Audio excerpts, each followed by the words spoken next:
President Trump spoke with Japanese Prime Minister Sanae Takaichi following her comments about defending Taiwan if it were attacked by China.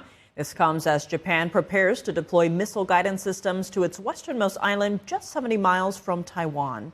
NTD's Washington correspondent Jack Bradley has the details.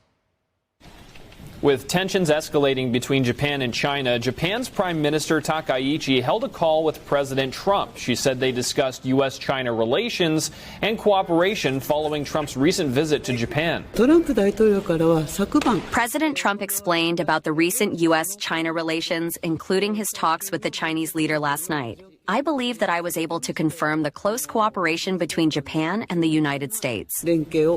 What prompted the sudden spike in tensions between Japan and China was Prime Minister Takaichi publicly declaring that Japan would intervene if Taiwan were attacked, arguing that any conflict there would put Japan directly at risk. China reacted sharply, and a Chinese consul general in Osaka even threatened to cut the head off of the Japanese leader. And Beijing has been urging its residents not to travel to Japan. Chinese state-run media has also been calling for military strikes on Japan. Just prior to calling Takaichi, President Trump spoke with CCP leader Xi Jinping, and Xi reportedly told Trump of his desire to take over Taiwan, despite the CCP never having ruled over the self-governing democracy. Taiwan's government says that's not an option, and Beijing is trying to intimidate both Taipei and Tokyo.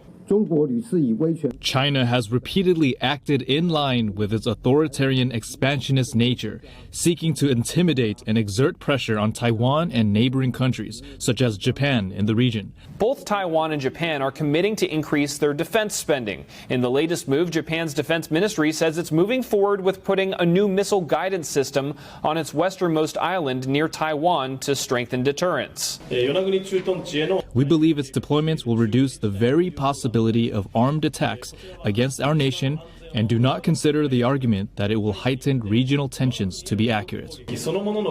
And all of this is unfolding as President Trump and China's Xi Jinping prepare for reciprocal visits. Trump to visit Beijing in April and Xi to the U.S. later in the year. But at least for now, Japan and China are in the most serious diplomatic standoff in years. Reporting by Jack Bradley, NTD News.